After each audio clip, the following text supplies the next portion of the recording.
Cinquième partie. Le matin qui suivit l'explication fatale pour celui-ci entre Piotr Petrovitch, Dunietchka et Pulcheria Alexandrovna eut aussi un effet dégrisant sur Piotr Petrovitch. À son désagrément le plus total, il se vit obligé peu à peu d'accepter comme un fait accompli et irréversible ce qui lui était apparu la veille encore comme quelque chose de fantastique et qui, quoique réalisé, était toujours comme impossible. Le noir serpent d'un amour-propre blessé lui rongea le cœur tout au long de la nuit. Au lever, Piotr Petrovitch alla aussitôt se regarder dans la glace. Il avait une crainte. N'avait-il pas, au cours de cette nuit, eu un épanchement de bile? Pourtant, de ce point de vue-là, tout se passait pour le moment sans problème, et, regardant son reflet noble, blanc et quelque peu empâté depuis un certain temps, Piotr Petrovitch en vint même à se consoler une seconde, pris de la conviction la plus complète qu'il se trouverait une fiancée ailleurs, et même, sans doute, une encore mieux. Mais, tout de suite, il reprit ses esprits et envoya un crachat énergique sur le côté, ce qui éveilla le sourire muet et sarcastique de son jeune ami et colocataire, Andrei Semyonovitch Lebetiatnikov. Ce sourire, Piotr Petrovitch le remarqua, et en lui-même il le nota sur l'ardoise du jeune homme. Depuis ces quelques jours, il avait eu le temps de mettre pas mal de choses sur son ardoise. Sa rage doubla quand il comprit soudain qu'il n'aurait peut-être pas dû hier faire part des résultats de la veille à Andrei Semyonovitch. C'était la deuxième erreur qu'il avait commise la veille, sous le coup de l'émotion, par un surcroît d'expansivité, d'énervement. Ensuite, pendant toute la matinée, comme un fait exprès, ce fut désagrément sur désagrément. Même au Sénat, il y eut une sorte de contretemps qui l'attendait dans l'affaire qu'il menait. Mais ce qui l'énerva le plus, ce fut le propriétaire de cet appartement qu'il avait loué en vue de son mariage imminent et qu'il avait entièrement refait à son compte. Ce propriétaire, un artisan allemand qui avait fait fortune, n'acceptait pas, pour rien au monde, d'annuler le contrat qu'il venait de conclure et exigeait l'indemnité complète que prévoyait le contrat, bien que Piotr Petrovitch lui rendit l'appartement presque refait à neuf. De la même façon exactement, le magasin de meubles refusait coûte que coûte de rendre le moindre rouble sur l'avance pour les meubles achetés et pas encore livrés. « Je ne vais quand même pas me marier exprès pour les meubles !» fulminait intérieurement Piotr Petrovitch. Et en même temps, une nouvelle fois, ce fut un espoir désespéré qui fusa en lui. Mais est-ce que c'est vraiment perdu et fini pour de vrai tout ça? Il n'y a donc pas moyen de refaire une tentative? La pensée de Dunietchka lui faisait dans le cœur une écharde attirante. C'est avec douleur qu'il supporta cette minute et, si, bien sûr, il avait pu, à cet instant, rien qu'en faisant un vœu, tuer Raskolnikov, ce vœu, Piotr Petrovitch l'aurait prononcé tout de suite. Une autre faute en plus que j'ai commise, c'est que je ne leur ai pas donné du tout d'argent, se disait-il, rentrant tout triste dans le cagibi de Lebetiatnikov. Comment se fait-il, nom d'un chien, que je sois devenu tellement youpin? C'était même un calcul stupide. Je pensais les mener un petit peu à la durée, leur en faire baver pour qu'elles me regardent comme leur providence, et elles, tiens, chut alors. Si je leur avais donné, là, de tout ce temps, disons, 1500 roubles pour la dot, les cadeaux, toutes leurs petites boîtes, les nécessaires, les cornalines, les tissus et toutes ces cochonneries de chez Knop ou de chez les Anglais, l'affaire aurait été mieux ficelée, plus nette. Elles auraient eu plus de mal, maintenant, à me refuser.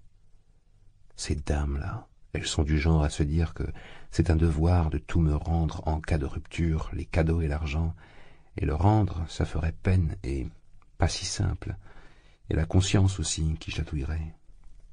Comment, n'est-ce pas, le chasser, un homme pareil qui a toujours été si généreux et assez délicat? J'ai gaffé. Et après avoir encore grincé des dents, Piotr Petrovitch se traita cette fois d'imbécile, intérieurement s'entend. Parvenu à cette conclusion, il revint chez lui 2 fois plus énervé et enragé qu'il n'en était sorti. Les préparatifs pour le repas de funérailles chez Katerina Ivanovna vinrent un peu distraire sa curiosité. La veille déjà, il avait un peu entendu parler de ce repas de funérailles. Même Il s'en souvenait, c'était comme s'il était invité lui aussi, mais, pris par ses propres soucis, il avait laissé cela sans y faire attention, s'empressant de se renseigner chez madame Liebwesel, qui s'affairait en l'absence de Katerina Ivanovna, laquelle était au cimetière, autour d'une table qui se garnissait. Il apprit que ce repas devait être solennel, que c'était presque l'ensemble des locataires qui étaient invités, y compris parmi eux ceux que le défunt n'avait jamais connus, que l'invitation concernait même Andreï Semyonovitch Lebediatnikov, malgré sa dispute avec Katerina Ivanovna, et finalement lui-même, Piotr Petrovitch. Il était non seulement invité, mais attendu avec une grande impatience comme l'hôte, pour ainsi dire, le plus notable de tous les locataires. Amalia Ivanovna elle-même était invitée avec de grands honneurs, malgré tous les désagréments passés, et c'est pourquoi elle s'affairait et s'agitait en ce moment, et qu'elle en ressentait presque du plaisir, habillée qu'elle était, qui plus est, certes en deuil, mais tout en neuf et de la pure soie, à jeter les autres dans le ruisseau, et qu'elle en était fière. Tous ces faits et ces renseignements donnèrent une idée à Piotr Petrovitch, et il pénétra dans sa chambre, c'est-à-dire dans la chambre d'Andreï Semyonovitch Lebediatnikov, passablement songeur. Le fait est qu'il avait appris également qu'au nombre des invités se trouvait Raskolnikov. Andreï Semyonovitch, pour une raison quelconque, était resté chez lui toute cette matinée. Des sortes de relations étranges, quoique en partie bien naturelles, s'étaient établies entre Piotr Petrovitch et ce monsieur. Piotr Petrovitch le méprisait et le détestait même hors de toute mesure, presque depuis le jour où il s'était installé chez lui. S'il s'était arrêté chez lui dès son arrivée à Pétersbourg, ce n'était pas seulement suite à une économe ladrerie, encore que ce fût là, ou presque, la raison principale, mais il y avait aussi une autre raison. Encore en province, il avait entendu parler d'Andreï Semyonovitch, son ancien pupille, comme l'un des jeunes progressistes les plus avancés et comme jouant même un rôle significatif dans certains cercles aussi curieux que légendaires. Cela avait frappé Piotr Petrovitch. C'étaient ces cercles puissants, omniscients, qui méprisaient et accusaient tout le monde, qui faisaient le plus peur, et depuis longtemps, à Piotr Petrovitch, et qui lui inspiraient même une peur particulière, quoique entièrement indéfinie. On pense bien que lui-même, et encore en province, il ne pouvait pas se faire une opinion un tant soit peu approximativement exacte de choses de cet ordre-là. Il avait entendu dire, comme tout le monde, qu'il existait surtout à Pétersbourg de mystérieux progressistes, des nihilistes, des accusateurs, etc. Mais, comme beaucoup, il exagérait et déformait jusqu'à l'absurde le sens et la portée de ces dénominations. Ce qui lui faisait le plus peur, et depuis déjà quelques années, c'étaient les accusations, et c'était là l'une des bases principales de son inquiétude constante et exagérée, surtout quand il songeait à transférer ses activités à Pétersbourg. De ce point de vue, comme on dit, il était traumatisé, comme parfois peuvent être traumatisés les petits-enfants. Quelques années auparavant en province, alors qu'il commençait encore juste à asseoir sa carrière, il avait rencontré 2 cas d'accusation cruelle de personnes assez haut placées dans la province, personnes auxquelles jusqu'alors il s'était accroché et qui le protégeaient. Le premier cas s'était terminé d'une façon particulièrement scandaleuse pour la personne mise en accusation, et quant à l'autre, elle avait été à 2 doigts de finir par des soucis assez et même tout à fait capitaux. Voilà pourquoi Piotr Petrovitch avait décidé, dès qu'il arriverait à Pétersbourg, de faire une enquête immédiate sur le sujet et, au cas où, de prendre les devants pour se lier d'amitié avec ces jeunes générations qui sont les nôtres. De ce point de vue-là, il avait bon espoir en Andreï Semyonovitch, et en rendant visite par exemple à Raskolnikov, il avait déjà appris à arrondir certaines phrases qu'il avait entendues chez d'autres. Bien sûr, il avait su très vite voir en Andreï Semyonovitch un petit homme simplet et d'une banalité totale, mais cela ne ragaillardit ni ne fit changer d'avis en rien Piotr Petrovitch. Quand bien même il se serait persuadé que tous les progressistes étaient des idiots du même genre, même à ce moment-là, son inquiétude ne se serait pas apaisée. Au fond, toutes les doctrines, les pensées, les systèmes avec lesquels Andreï Semyonovitch s'était littéralement jeté sur lui, il s'en fichait comme de l'an 40. Il avait son propre but à lui. Il ne voulait qu'une chose, savoir le plus vite possible, immédiatement. Ici, que se passait-il? comment cela se passait-il? Ces gens-là étaient-ils une force ou pas une force? Lui-même, personnellement, avait-il quelque chose à craindre, oui ou non? Lui-même, oui ou non, se ferait-il accuser s'il se mettait là, maintenant, à entreprendre quelque chose? Et s'il se faisait accuser, de quoi l'accuserait-on précisément? De quoi accusait-on par les temps d'aujourd'hui? Bien plus, n'y avait-il pas moyen de s'acoquiner avec eux, de les flatter un peu, si réellement ils étaient forts? Cela, était-ce bien nécessaire, oui ou non? N'y avait-il pas moyen, par exemple, de faire un peu avancer sa carrière justement grâce à eux? Bref, des centaines de questions demeuraient en suspens. Cet Andreï Semyonovitch était un homme cachectique et scrofuleux, de petite taille, fonctionnaire quelque part, si blond que c'en était étrange, portant des favoris genre boulettes de viande, dont il était très fier. De plus, il avait presque toujours mal aux yeux. Il avait le cœur assez doux, mais le verbe tout à fait péremptoire, et même parfois extrêmement arrogant, ce qui, avec sa petite silhouette, faisait presque toujours comique.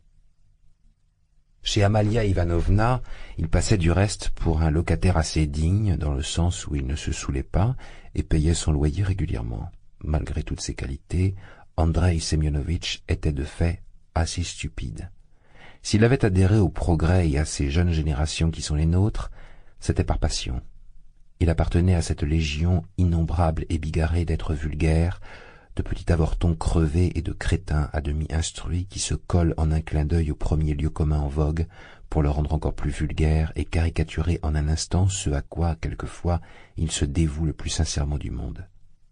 Du reste, Lebeziatnikov, même s'il était vraiment bien gentil, commençait lui aussi un petit peu à ne plus supporter son colocataire et ancien tuteur Piotr Petrovitch. Cela s'était fait des deux côtés, comme par hasard et mutuellement. Si simple que pût être Andreï Semyonovitch, il avait tout de même commencé à voir petit à petit que Piotr Petrovitch était en train de le rouler, qu'il le méprisait en secret et qu'il n'était pas du tout ça, cet homme-là.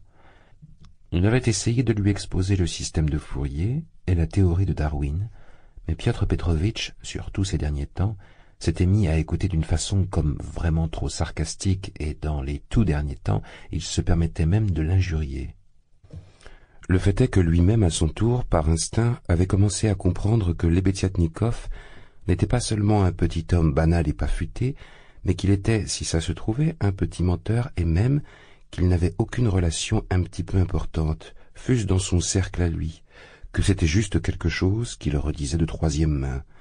Bien plus, même son travail à lui, celui de la propagande, en fait, il ne le connaissait pas comme il fallait parce qu'il s'embrouillait vraiment trop et il avait du chemin à faire avant d'être un accusateur. À propos, nous noterons en passant que Piotr Petrovitch, durant cette semaine et demie, et surtout au début, avait reçu très volontiers les louanges d'Andreï Semyonovitch, et des louanges même tout à fait étranges, c'est-à-dire qu'il ne répliquait pas, par exemple, et préférait se taire quand Andreï Semyonovitch lui attribuait le désir de contribuer à l'établissement prochain et pour ainsi dire immédiat d'une nouvelle commune quelque part dans la rue aux marchands. Ou par exemple celui de ne pas déranger Dounietchka si celle-ci, dès le premier mois de son mariage, se mettait en tête de se trouver un amant, ou de ne pas baptiser ses enfants à venir, etc. Des choses dans ce genre-là. Piotr Petrovitch, selon son habitude, ne répliquait pas à ces qualités qui lui étaient attribuées et admettait qu'on le flatte même ainsi, tant il aimait le compliment. Piotr Petrovitch, qui avait changé pour quelque raison ce matin-là plusieurs billets à 5%, était attablé et recomptait les liasses de billets et de bons. Andreï Semyonovitch, qui n'avait presque jamais d'argent, marchait de long en large dans la chambre et faisait celui qui regardait ses billets avec indifférence pour ne pas dire avec dédain. Piotr Petrovitch, par exemple, n'aurait jamais voulu croire qu'Andreï Semyonovitch pouvait vraiment regarder de telles sommes d'un œil indifférent. Andreï Semyonovitch, à son tour, pensait avec amertume que réellement, sans doute, c'était bien cela que Piotr Petrovitch pensait de lui, et qu'il était même très heureux, si ça se trouvait, d'avoir une occasion d'irriter, de narguer son jeune ami, avec toutes ces liasses de billets sur la table, en lui montrant ainsi toute son insignifiance et cette différence qui, soi-disant, devait exister entre eux. Il le trouvait cette fois inattentif et irascible, jusqu'à l'extrême limite, même si lui, Andreï Semyonovitch, s'était remis à développer son thème favori, celui de l'établissement d'une commune nouvelle particulière. Les répliques et les remarques laconiques qui jaillissaient chez Piotr Petrovitch entre deux claquements de boulier respiraient une intention des plus claires et des plus impolies de se moquer. Mais l'humanité d'Andreï Semyonovitch lui faisait attribuer cette humeur de Piotr Petrovitch à l'impression que lui avait faite, la veille, sa rupture avec Dunietchka, et il brûlait du désir de se lancer sur ce thème. Il avait bien des choses à dire sur ce problème de progressiste et de propagandiste qui aurait pu consoler son honorable ami et, sans aucun doute, être très utile à son développement ultérieur. « Qu'est-ce que c'est que ce repas de funérailles chez l'autre veuve, là » demanda soudain Piotr Petrovitch, interrompant Andreï Semyonovitch à l'endroit le plus intéressant. « Comme si vous ne saviez pas. Hier, je vous ai parlé de ce sujet, j'ai développé l'idée selon laquelle toutes ces cérémonies... Mais vous aussi, elle vous a invité, à ce qu'il paraît. Vous lui avez parlé vous-même hier. Je ne pensais pas du tout que cette pauvresse imbécile irait gaspiller pour un repas tout l'argent qu'elle a reçu de cet autre imbécile, Raskolnikov. Ça m'a surpris, même en passant tout à l'heure. Tous ces préparatifs qu'ils font, ces vins... Plusieurs personnes sont invitées, le diable s'y retrouverait, poursuivait Piotr Petrovitch, interrogeant et dirigeant cette conversation comme s'il avait une espèce de but. Quoi? Vous dites que moi aussi j'ai été invité? Ajouta-t-il soudain, redressant la tête. Quand ça? Je ne me souviens pas. Mais, bon, je n'irai pas. Qu'est-ce que j'y ferai?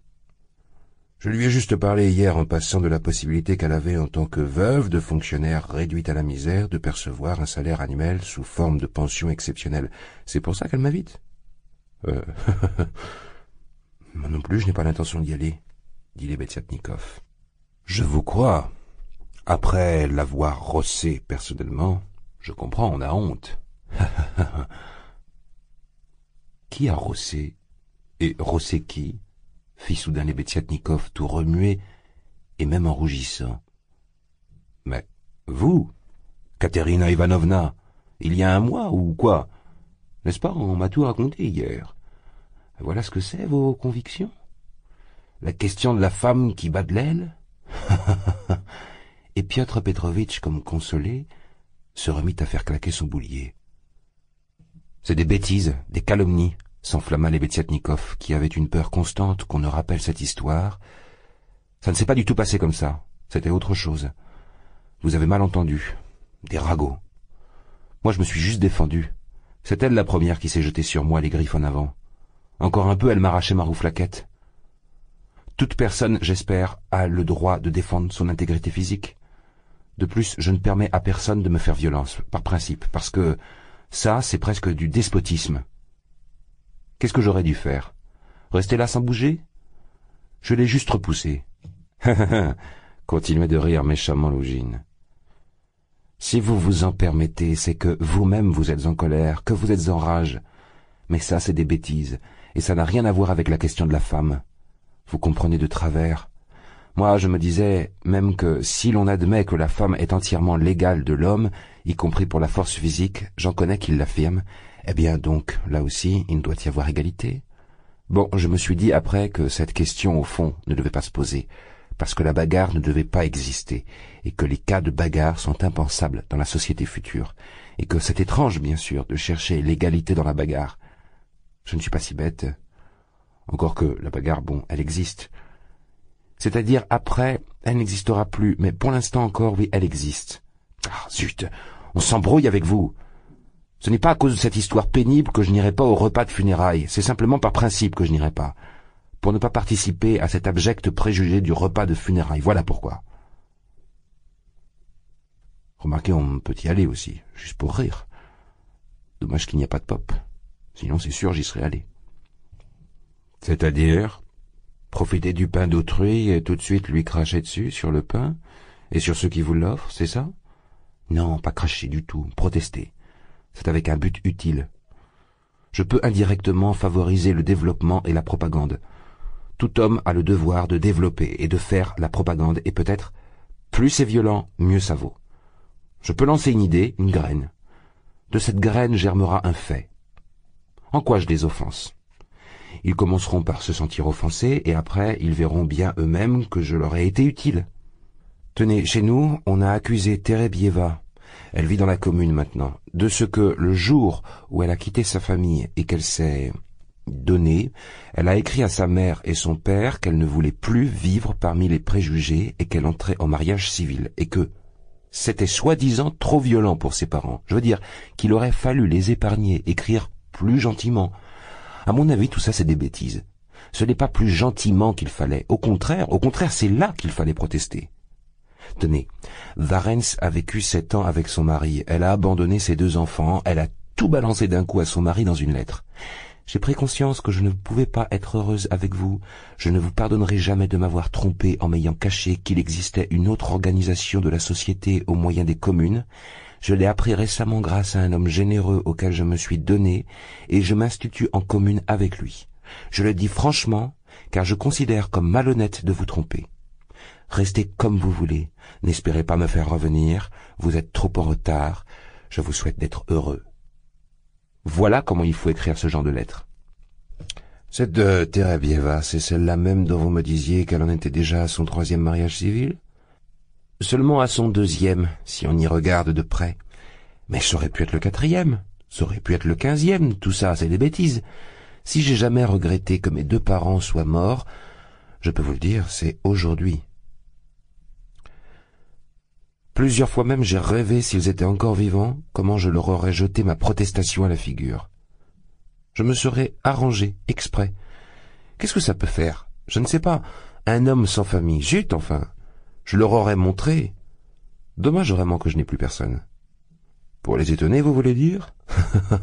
Pour ça, comme vous voulez, l'interrompit Piotr Petrovitch. Mais tenez, dites-moi, vous connaissez, n'est-ce pas, la fille de ce défunt, là, toute menue, parce que c'est entièrement vrai, n'est-ce pas, ce qu'on dit sur elle, hein? Et alors? À mon avis, c'est-à-dire, selon ma conviction personnelle, c'est ça, l'état le plus normal de la femme. Pourquoi pas? Je veux dire, distinguons. Dans la société actuelle, bien sûr, ce n'est pas tout à fait normal, parce que c'est obligé. Mais dans le futur, ce sera entièrement normal parce que ce sera libre. N'empêche, mais maintenant, elle avait le droit. Elle souffrait, et ça, c'était son fond. Son, pour ainsi dire, capital, dont elle avait le droit plein et entier de disposer. Évidemment, dans la société future, ce sera inutile d'avoir des fonds, mais son rôle sera défini dans un autre sens, il sera spécifié d'une façon nette et rationnelle. Quant à Sofia Semyonovna, en tant que personne à l'heure actuelle, je considère ses actions comme une protestation énergique et incarnée contre la structure de la société, et c'est la raison pour laquelle je la respecte profondément. Même ça fait plaisir de la voir. Et moi, on m'avait raconté que c'est vous-même qui l'aviez mise en dehors de l'appartement. Lebeziatnikov en devint furieux. « Encore une autre calomnie, hurla-t-il. Ce n'est pas du tout comme ça que ça s'est passé. Ça alors, ce n'est pas comme ça. Tout ça, c'est les mensonges de Katerina Ivanovna à ce moment-là, parce qu'elle n'a rien compris. Et je n'ai pas du tout fait la cour à Sofia Semyonovna. Je la développais, tout simplement, dans le désintéressement le plus total, en essayant d'éveiller en elle la protestation. Moi, je ne voulais pas que la protestation... Et puis, c'est elle-même, Sofia Semyonovna, qui ne pouvait plus rester ici dans ses meublés. Vous l'invitez dans la commune, alors. Vous riez toujours, et toujours mal. Permettez-moi de vous le faire remarquer. Vous ne comprenez rien. Dans la commune, les rôles de ce genre n'existent pas. La commune, si elle se fonde, c'est justement pour que les rôles de ce genre n'existent pas. Dans la commune, ce rôle va changer de substance, de fond en comble, et ce qui est bête ici deviendra très intelligent. Ce qui n'est pas naturel dans les circonstances présentes deviendra complètement naturel là-bas. Tout dépend de la situation et du milieu. Tout vient du milieu. L'homme en lui-même n'est rien. Mais avec Sofia Semyonovna, je m'entends bien encore aujourd'hui, ce qui peut vous servir de preuve qu'elle ne m'a jamais considéré comme son ennemi et son offenseur. Oui, je veux la convaincre maintenant pour qu'elle entre dans la commune, mais sur des bases complètement différentes. Qu'est-ce qui vous fait rire? Nous voulons créer une commune à nous, notre commune particulière, mais sur des bases plus larges que les précédentes. Nous avons fait du chemin dans nos convictions. Nous refusons plus. Si Dobroliubov se levait de sa tombe, je pourrais lui en remontrer à lui. Et Belinsky, mais je vous l'aurais retourné. Mais pour le moment, je continue de développer Sofia Semyonovna. C'est une nature magnifique, magnifique. Et c'est de cette nature magnifique que vous profitez, hein? Non, non, oh non, au contraire. Tiens donc, et au contraire. Elle est bonne celle-là. Mais croyez-moi, et pour quelle raison je vous l'aurais cachée, dites-moi s'il vous plaît. Au contraire, ça m'étonne moi-même. Avec moi, elle est pudique et réservée d'une façon comme soulignée, peureuse. Et bien sûr, vous la développez. Vous lui démontrez que toutes ces pudeurs, c'est des bêtises. Pas du tout, pas du tout. Comme c'est grossier, comme c'est bête même.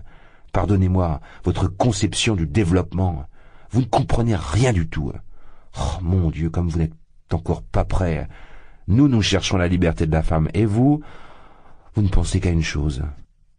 Sans parler du tout de la question de la chasteté et de la pudeur féminine comme de choses en soi complètement inutiles et même pleines de préjugés, j'accepte pleinement, oui, pleinement sa pudeur avec moi parce que c'est là toute sa liberté, tout son droit.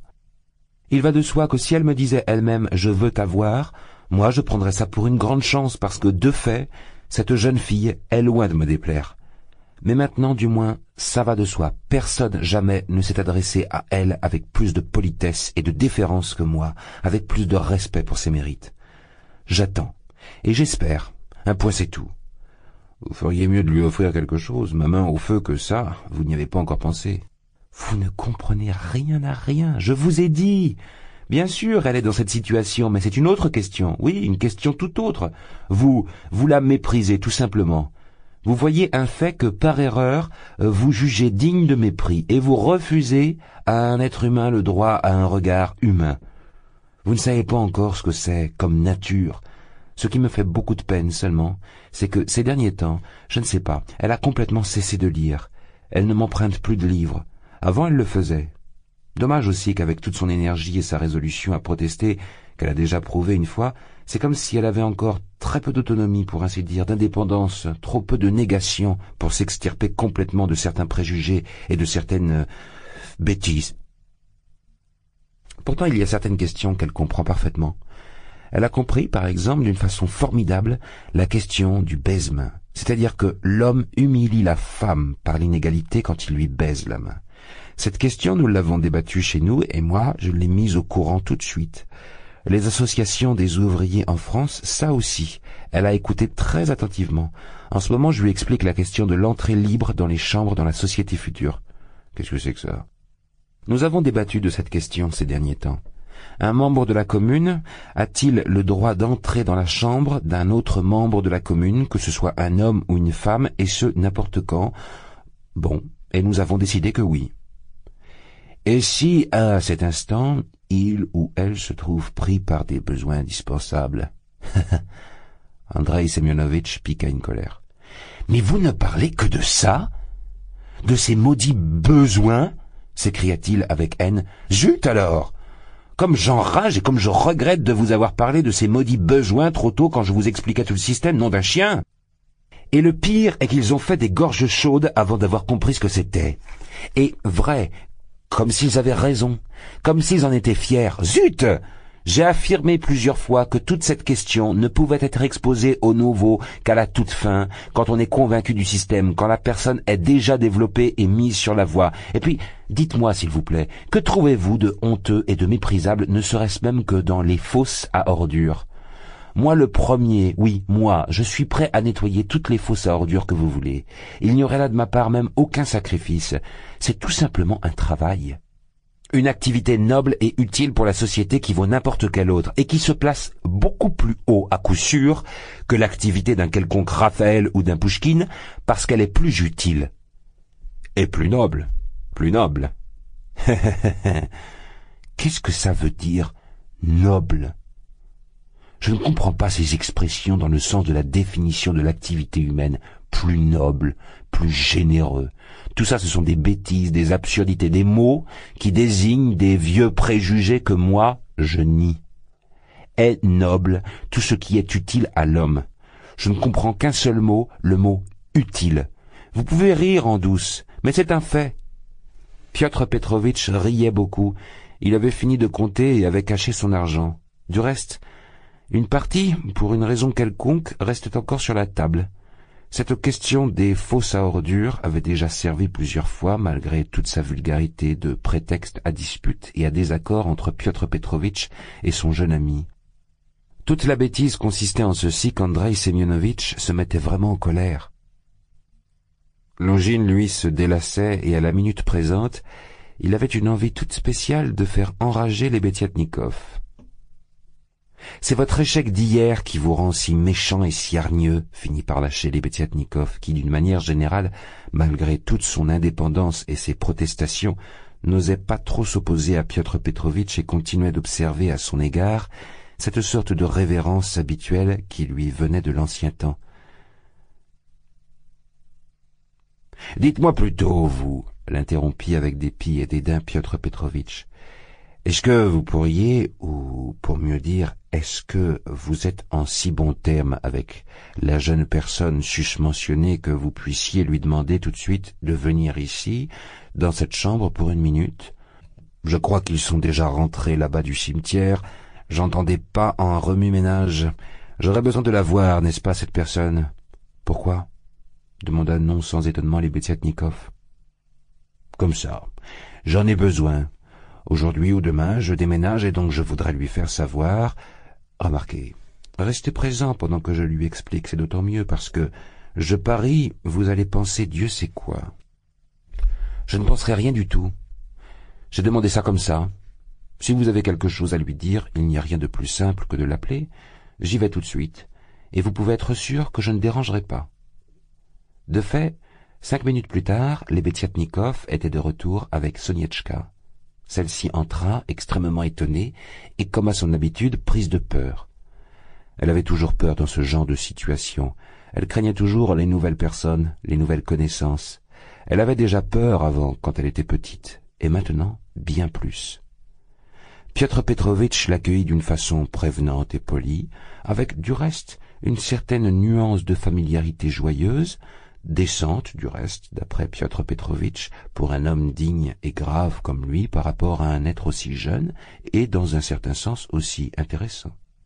Il s'empressa de la ragaillardir et la fit asseoir en face de lui à la table.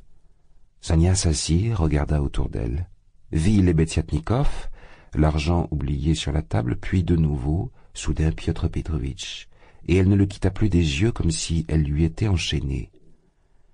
Les Betiatnikov voulut se diriger vers la porte. Piotr Petrovitch se leva, fit signe à Sonia de rester assise, et devant la porte, arrêta les Betiatnikov. « Ce Raskolnikov, il est là-bas? Il est là ?» lui demanda-t-il en chuchotant. « Raskolnikov? Oui, pourquoi? »« Oui, il est là, il vient d'entrer, j'ai vu. Pourquoi ?»« Eh bien, je vous demande particulièrement de rester ici avec nous et de ne pas me laisser seul avec cette demoiselle. C'est une affaire de rien, mais on en conclurait Dieu sait trop quoi. Je ne veux pas que Raskolnikov fasse savoir, là-bas. Vous comprenez de quoi je parle. »« Ah, je comprends, fit les Betiatnikov qui devina soudain. « Oui, vous avez le droit, quoique, à mon avis personnel, vous poussiez trop loin vos craintes, mais... quand même, vous avez le droit. Si vous voulez, je reste. Je me mets là, à la fenêtre, et je ne vous dérangerai pas. Selon moi, vous avez le droit. » Piotr Petrovitch revint vers le divan, s'assit en face de Sonia, la regarda attentivement, et prit soudain un air très grave et même un peu sévère. « Vous-même, n'est-ce pas, madame, n'allez pas penser quoi que ce soit. » Sonia fut définitivement confuse. « D'abord, excusez-moi, s'il vous plaît, Sofia Semyonovna, auprès de votre très honorée maman. C'est cela, n'est-ce pas? Katerina Ivanovna est pour vous comme votre mère, » commença Piotr Petrovitch d'une voix tout à fait grave, quoique assez avenante. On voyait qu'il avait les intentions les plus amicales. « Oui, monsieur, comme ma mère, monsieur, » répondit Sonia d'une voix hâtive et pleine de crainte. « Eh bien, voilà, excusez-moi auprès d'elle de ce que, pour des circonstances indépendantes, je serai forcé de faire défaut et je ne viendrai pas aux crêpes. Je veux dire au repas de funérailles, malgré l'aimable invitation de votre maman. »« Bien, monsieur, je lui dirai tout de suite, monsieur. Et Sonietchka bondit très vite de sa chaise. « Ce n'est encore pas tout », fit Piotr Petrovitch pour l'arrêter, souriant de son côté simplet et de son ignorance des manières. « Et vous me connaissez peu, très chère Sofia Semyonovna, si vous pensez que c'est pour cette raison de peu et qui ne concerne que moi que j'ai voulu vous déranger personnellement et appeler chez moi une personne comme vous. Non, j'ai un autre but. » Sonia se rassit en toute hâte. Les billets gris et rouges qui traînaient sur la table se remirent à cligner devant ses yeux, mais elle détourna très vite son visage et le releva vers Piotr Petrovitch. Il lui parut soudain d'une indécence terrible, surtout à elle, de regarder l'argent d'autrui. Elle voulut fixer des yeux le lorgnon d'or de Piotr Petrovitch que celui-ci tenait à la main gauche, et en même temps la bague énorme, massive et extrêmement belle, ornée d'une pierre jaune qu'il portait au majeur de cette main. Mais brusquement, elle détourna aussi les yeux de lui, et ne sachant plus du tout où se mettre, elle finit par fixer Piotr Petrovitch droit dans les yeux. Après un court silence, encore plus grave que le précédent, celui-ci poursuivit. « Il m'est arrivé hier, en passant, d'échanger 2 mots avec l'infortunée Katerina Ivanovna. Ces 2 mots m'ont suffi pour comprendre qu'elle se trouvait dans une situation contre nature, si je puis m'exprimer ainsi. »« Oui, monsieur, contre nature, monsieur, » approuvait Sonia en toute hâte. « Ou, pour le dire d'une façon plus simple et plus claire, qu'elle est malade. »« Oui, monsieur, plus simple et plus clair. Oui, monsieur, elle est malade. »« Eh oui. Et donc, par sentiment d'humanité et, pour ainsi dire, de compassion, j'aurais voulu de mon côté être d'une utilité quelconque, prévoyant le sort infortuné et inévitable qui l'attend. Je crois que toute cette très pauvre famille ne dépend à présent plus que de vous. »« Permettez-moi de vous demander, » dit Sonia se levant soudain, « que lui avez-vous dit hier sur la possibilité d'une pension? Parce que hier encore, elle m'a dit que vous aviez pris sur vous de lui faire obtenir une pension, c'est vrai? »« Non, pas du tout. Et même dans un sens, c'est absurde. J'ai juste fait allusion à une allocation temporaire versée à la veuve d'un fonctionnaire décédé dans ses fonctions, si seulement il existe une protection. Mais, semble-t-il, pour votre défunt père, non seulement il n'a pas travaillé le nombre d'années requises, mais même le dernier temps, il ne travaillait pas du tout. Bref, même s'il y avait pu y avoir un peu d'espoir, c'est un espoir très éphémère, parce qu'il n'y a aucun droit, en fin de compte, à une allocation dans ce cas-là. Même au contraire. Et elle rêvait déjà à la pension. Elle n'a pas froid aux yeux, la dame. Oui, une pension, parce qu'elle est crédule et bonne, et c'est par bonté qu'elle croit tout, et c'est un esprit qu'elle a comme ça. Oui. Pardonnez-moi, monsieur, dit Sonia, et une nouvelle fois elle se leva pour partir. Permettez, vous n'avez pas écouté jusqu'au bout. Non, pas jusqu'au bout, marmonna Sonia. Eh bien, rasseyez-vous. Sonia rougit terriblement et se rassit une 3e fois.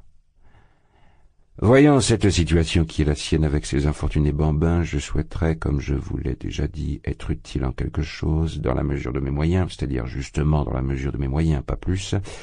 Il serait possible, par exemple, d'organiser une souscription à son profit, ou bien, pour ainsi dire, une loterie, ou quelque chose de ce genre, comme cela se fait toujours dans ce genre de cas, par des gens qui veulent venir en aide, des proches ou même des étrangers. C'est de cela dont je voulais vous faire part. Cela serait possible? Oui, monsieur, ce serait bien, monsieur. Que Dieu pour ça vous, balbutiait Sonia, regardant fixement Piotr Petrovitch. Ce serait possible, mais plus tard. C'est-à-dire, on pourrait commencer même aujourd'hui. Nous nous verrons ce soir, nous nous mettrons d'accord et nous poserons, pour ainsi dire, les bases. Passez me voir ici, disons, sur les 7 heures. Andrei Semyonovitch, j'espère, participera aussi. Mais il y a une circonstance qu'il faut mentionner à l'avance et d'une façon très nette. C'est bien pour cela que je vous ai dérangé, Sofia Semyonovna, en vous demandant de venir ici. Précisément, mon opinion est que pour l'argent, il est impossible et dangereux de le mettre entre les mains de Katerina Ivanovna elle-même. La preuve de ce que j'avance est ce repas de funérailles que nous voyons. N'ayant pour ainsi dire pas une miette de pain quotidien pour demain, ni même de souliers, ni rien, on achète du rhum de Jamaïque, et même semble-t-il du madère, et du café, je l'ai vu en passant. Dès demain, tout vous retombera dessus, jusqu'au dernier morceau de pain. Cela, n'est-ce pas, devient absurde. Et c'est pourquoi la souscription, selon mon avis personnel, doit se passer de façon que la veuve infortunée, pour ainsi dire, ne sache rien du tout de l'argent, et qu'il n'y ait, disons, que vous qui soyez au courant. Ai-je bien raison? Je ne sais pas, monsieur. Pour elle, c'est seulement aujourd'hui, une fois dans sa vie. Elle voulait tellement honorer la mémoire, faire honneur, et elle est très intelligente. Remarquez, monsieur, c'est comme vous voulez, monsieur, et je serai très... Tous, ils vous seront très... Et que Dieu vous... Et leurs orphelins... Sonia n'acheva pas et fondit en sanglots. Bon, eh bien donc, ayez cela en vue. Et maintenant, veuillez recevoir dans les intérêts de madame votre mère, en première nécessité, la somme qui m'est possible, de moi, personnellement. Je souhaite tout à fait, oui, tout à fait que mon nom ne soit pas mentionné ce faisant. Voilà. Ayant pour ainsi dire mes soucis propres, je ne puis que cela. Et Piotr Petrovitch tendit à Sonia un billet de 10 roubles, non sans l'avoir soigneusement déplié. Sonia le prit, devint toute rouge, bondit, marmonna quelque chose et se mit à saluer très vite. Piotr Petrovitch la raccompagna solennellement jusqu'à la porte. Elle bondit finalement hors de la chambre toute bouleversée, mise au supplice, et rentra pleine d'un trouble extrême chez Katerina Ivanovna. Tout le temps qu'avait duré cette scène, Andreï Semyonovitch tantôt était resté devant la fenêtre, tantôt avait arpenté la chambre, ne voulant pas interrompre l'entretien. Quand Sonia fut sortie, il s'approcha soudain de Piotr Petrovitch et lui tendit solennellement la main. « J'ai tout entendu et j'ai tout vu, dit-il, accentuant tout particulièrement ce dernier mot. C'est noble, c'est-à-dire, je voulais dire humain. Vous avez voulu éviter la reconnaissance? J'ai vu. Et même si, je vous l'avoue, je ne peux pas apprécier par principe la charité individuelle parce que non seulement elle n'éradique pas le mal, mais au contraire, elle le nourrit, néanmoins, je ne peux pas ne pas avouer que j'ai regardé votre geste avec plaisir. Oui, oui, ça me plaît. C'est des bêtises tout ça, marmonnait Piotr Petrovitch, quelque peu agité, comme s'il était en train de lorgner les Betiatnikov. Non, ce n'est pas des bêtises. Un homme humilié et dépité comme vous par l'histoire d'hier, et qui, en même temps, est capable de penser au malheur d'autrui, cet homme-là, n'est-ce pas, même si ses gestes sont une erreur sociale, n'empêche. Il est digne de respect. Même, je ne m'y attendais pas du tout de votre part, Piotr Petrovitch, d'autant que, selon vos conceptions... Oh, comme elles vous gênent encore, vos conceptions. Comme il vous touche, par exemple, cet échec d'hier, s'exclama le brave Lebediatnikov, qui venait de sentir à nouveau une bonne disposition très renforcée de Piotr Petrovitch. Et pourquoi donc? Mais pourquoi donc voulez-vous coûte que coûte un mariage? Ce mariage légal, mon très noble, mon très aimable Piotr Petrovitch. Pourquoi voulez-vous absolument cette légalité dans le mariage? Eh bien, comme vous voulez. Vous pouvez me battre, mais je suis content, oui, content qu'il ait échoué, que vous soyez libre, que vous ne soyez pas encore complètement perdu pour l'humanité. Je suis content. Vous voyez, j'ai tout dit. Si je le veux, c'est que, dans votre mariage civil, je me refuse à porter les cornes et à élever les enfants d'autrui. Voilà pourquoi j'ai besoin d'un mariage légal, dit Lougine pour répondre quelque chose. Il y avait quelque chose qui l'occupait très fort, qui le rendait soucieux. Les enfants? Vous parlez des enfants, fit tressaillant Andreï Semyonovitch comme un cheval de guerre qui entendrait le clairon. Les enfants, c'est une question sociale et une question de la première importance, je suis d'accord. Mais la question des enfants se résoudra autrement. J'en connais qui nient même complètement les enfants, comme toute allusion à la famille. Nous parlerons des enfants plus tard, mais pour l'instant, traitons des cornes. Je vous l'avoue, c'est mon point faible. Cette expression très sale, pour ainsi dire hussarde, pouchkinienne, elle est même impensable dans les dictionnaires de l'avenir. Et puis qu'est-ce que c'est les cornes? Ah, quelle horreur! Quelles cornes? Pourquoi des cornes? Quelle bêtise! Au contraire, c'est dans le mariage civil qu'il n'y en aura pas. Les cornes, ce n'est rien que la conséquence naturelle de tout mariage légal, pour ainsi dire, sa correction, une protestation, si bien que, dans ce cas-là, elles ne sont même pas humiliantes du tout. Et si moi, un jour, supposons l'impossible, je contracte un mariage légal, Mais j'en serais même ravi de vos maudites cornes. À ce moment-là, je dirais à ma femme, mon ami, jusqu'à présent, je n'ai fait que t'aimer, maintenant en plus, je t'estime parce que tu as su protester. Vous riez. C'est parce que vous n'avez pas la force de vous extirper de vos préjugés. Nom d'un chien, je comprends pas, n'est-ce pas? Où est le désagrément quand on vous roule dans la farine pour un mariage? Mais ce n'est que la conséquence ignoble d'un fait ignoble dans lequel les deux protagonistes sont humiliés. En revanche, quand les cornes sont placées ouvertement, comme dans le mariage civil, à ce moment-là, elles n'existent plus, elles sont impensables et elles perdent même le nom de cornes. Au contraire, votre femme ne fera que vous prouver toute l'estime qu'elle vous porte en vous sachant incapable de se mettre en travers de son épanouissement et assez développée pour ne pas vouloir tirer vengeance pour son nouveau mari. Nom d'un chien. Je rêve parfois que si j'avais un mari, une femme, que ce soit civil ou légal, peu importe, c'est moi qui amènerais un amant à ma femme si elle mettait du temps à s'en trouver. Mon ami, je lui dirais, je t'aime, mais ce que je veux le plus, c'est que tu m'estimes là. C'est ça ce que je dis. Piotr Petrovitch ricanait, mais sans passion particulière. Il l'avait même un peu écouté. Il réfléchissait vraiment à quelque chose de tout autre, et même Lebeziatnikov finit par le remarquer. Piotr Petrovitch était même agité. Il se frottait les mains, restait pensif.